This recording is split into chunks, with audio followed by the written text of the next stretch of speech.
Hi there, Lindsay here, the Frugal Crafter. Today I'm going to show you all about water media. Woohoo! Today's episode is brought to you by coffee. When isn't it really? I know, come on. Woohoo! It's fabulous. Really, this is only my third cup, but if your cups are this big, it doesn't take much, really, does it?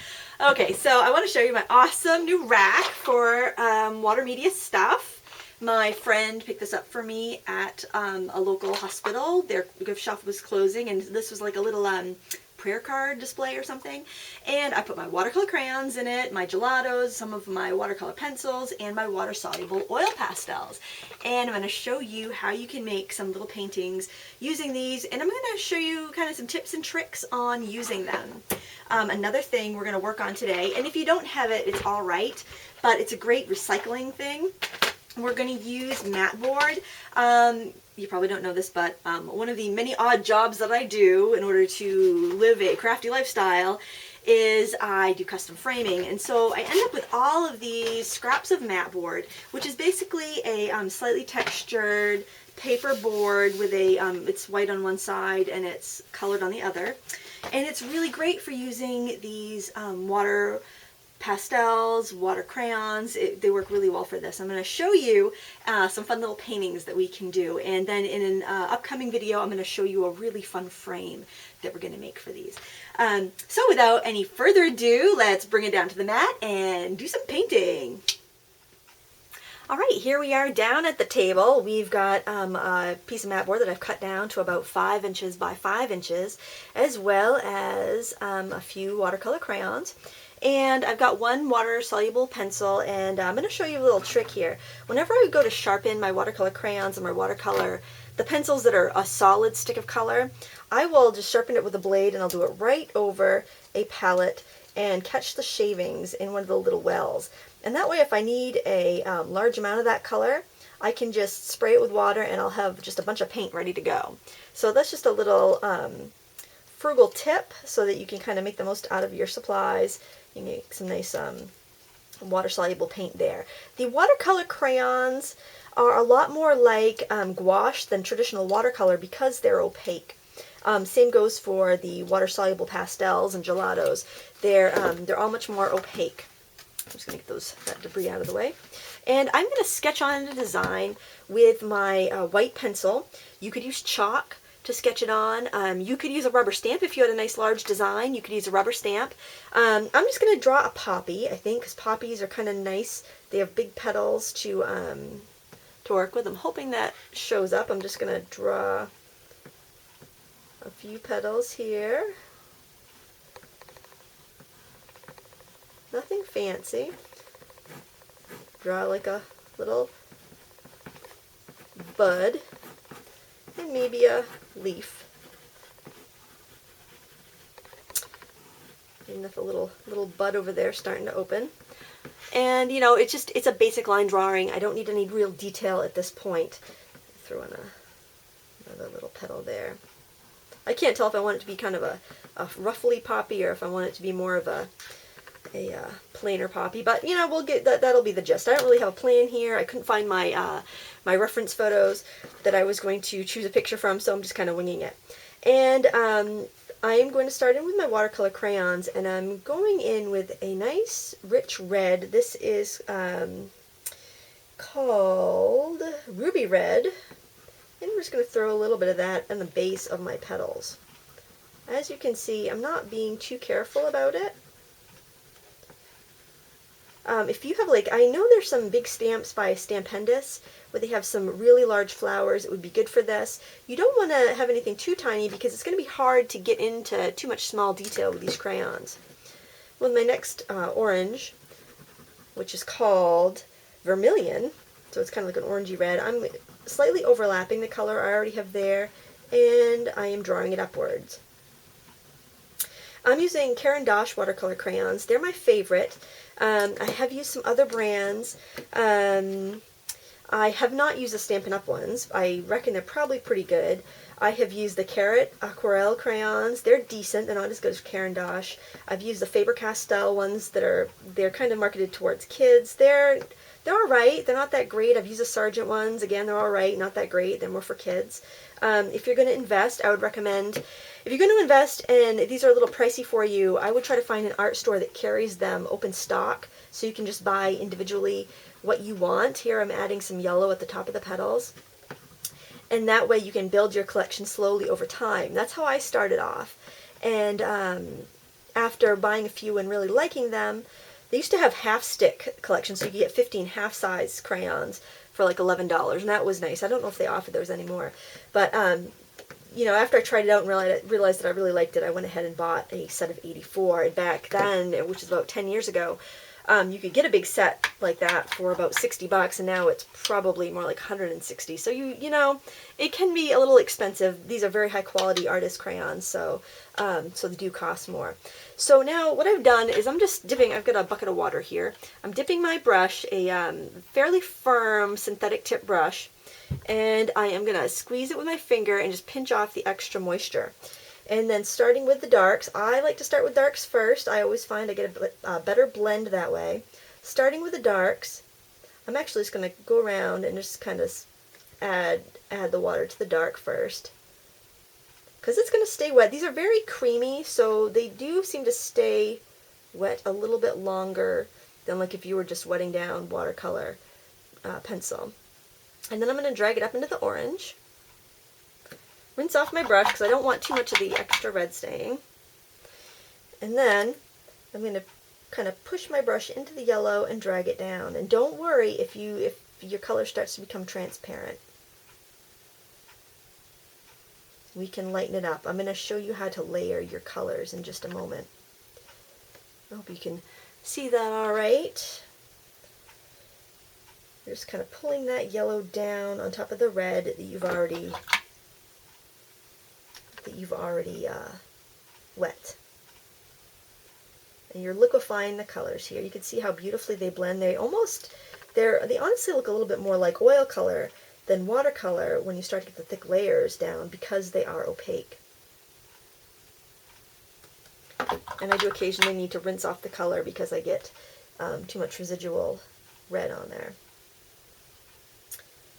And so basically this step is just to kind of liquefy and lay in my base colors. Now there's a rule that you may have heard before if you've done any oil painting called fat over lean. And basically what fat over lean refers to is that you put your first layer of color have more solvent in it, in our case water, and then you'd build up with thicker layers. And if you were oil painting, you'd have layers that were straight.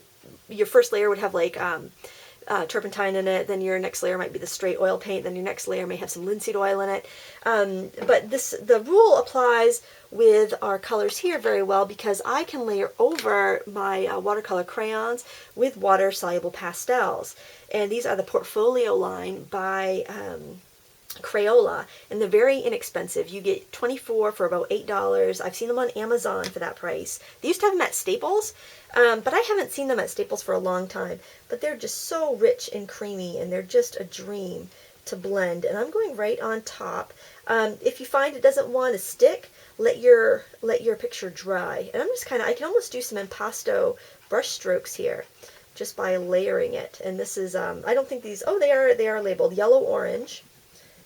I've had these for quite a while. This is probably the 10th package I've bought because I used to teach with these quite a bit. My students just love them. They're really great great product for your kids or even for you because they're much cheaper than the watercolor crayons and you can do a lot of the same effects. And we're going in with the yellow. And I'm just kind of bringing out some of my lighter colors. As you can see, I can really get a lot of that yellow to stick on top. There. All right.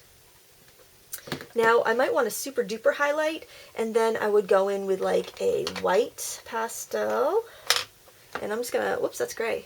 I don't want gray, that wouldn't really give us a nice highlight. Where is my white? Do I have a white? I think I have a white. I can't seem to find my white. Let's try a white watercolor crayon then, shall we? Actually, let's try this cream one. This is kind of pretty.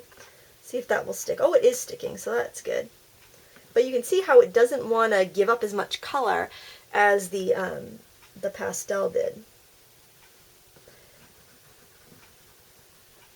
I like to take a lot of photographs in the summer and just observe the way flowers look and the way the light catches them. So then when I'm ready to sit down and paint, I have a bunch of info in my brain, and I have photos that I've taken so I can work from my own photographs, because your pictures will generally be better if you've gone from your own first-hand observations. Of course, there's nothing wrong with going online and finding some inspiration that way, or finding some resource photos that way, but I would refrain from using just one photo. If you're going to do that route, make sure you get a few photos to go from, so that you are not just directly copying somebody else's photograph. You're kind of giving it your own spin. That's kind of why I'm just kind of going from my head here, because I didn't want to be going directly from another photographer's photo. And let's see, if I want something really rich, I think I might even want to go with a little bit of a brown in there, just to really deepen the richness, because this is looking a little pink. I do find that the reds in watercolor crayons can sometimes get a little pinkish. So I'm just going to throw that in for a dark. Of course, it sounds counterintuitive, but I could use a little bit of green in here to make a shadow, because once it mixed, it would get very dark and look like a neutral shadow. But if I put a little too much in there, I could just end up with mud, and I really didn't want to end up with mud. So I decided I would introduce my brown, because I probably would want a little bit of that in the stems as well. Now I can leave it like this and have a very painterly look to it, or I can go back in with my brush and I can smooth it out a bit. I'm going to use a little bit bigger of a brush. Again, it's a fairly stiff synthetic, and I'm just going to gently smooth it out a little bit. I kind of like some of those strokes in there, but that's completely up to you. Another thing you can do, if you're finding that you can't get it to blend as well as you'd like, you can scribble off. This is just like one of those you get 2 or 3 in a package at the dollar store, little cutting mats, and I can just use a wet brush to liquefy that, turn that into a little paint, and then go right in there. However you want to do it. I thought I may be able to see some of the center of the flower, but I made my petals a little too high in the front. I didn't have the right perspective, so I won't be painting a middle to this flower. On the upside, that might make my video go a little bit quicker. And it's really just fun, because you could do something like this to go on the front of a card. You could do it on paper. It doesn't have to be on mat board. Mat board's nice because it won't wrinkle and it won't warp. But I'm just going to be doing a bunch of these quick little flower sketches and selling them in a craft fair that I'm going to be in next month, or actually in December, not next month, 2 months from now. And I'm going to be making some birch bark frames, which I will do a video on, because it's really, really easy and fun to do. And inexpensive if you want to make a present, or you want to have some more interesting craft fair things to sell. Alright, I think I'm going to leave that the way it is for right now. Maybe when it's dry I'll do something else to it. And I'm going to do the stems. And I think I'll start just by throwing in some of the highlights, because I don't want to lose them. I usually like to do my highlights last, but in this case I just want to kind of carve out some of the lighter areas.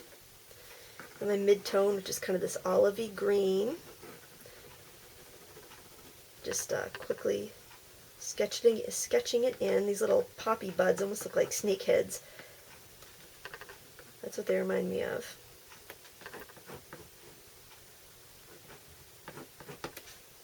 And I feel like I need a more rich, darker green, so I am looking at my awesome water media rack that I just put together, and I'm going to grab this Empire Green, which is almost like an emerald, but I think it's going to give me, it's very bright, and that's fine because I've already introduced that brown, and I think I might use some of the brown to tone it down. And we're going to call that good enough, I think. And a little bit more of those light greens. Feel free to layer colors. Alright, so with I'm going to use a fairly big brush because I want to keep my strokes pretty expressive. And I have quite a bit of water. I did not squeeze off the extra water because I have so much color here that I want to liquefy.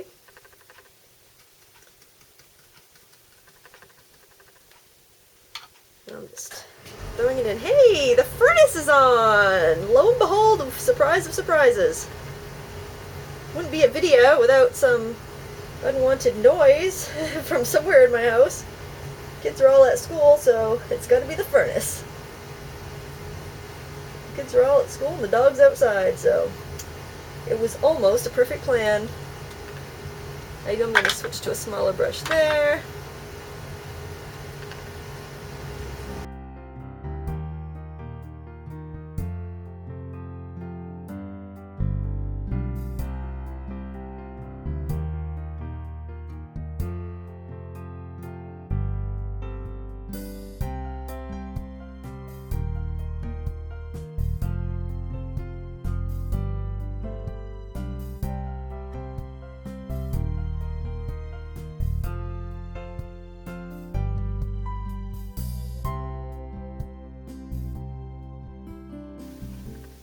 And generally I take a lot more time, and I'd have a photo I was going by, and I would be attempting to form cognitive speech while I am working and doing it badly.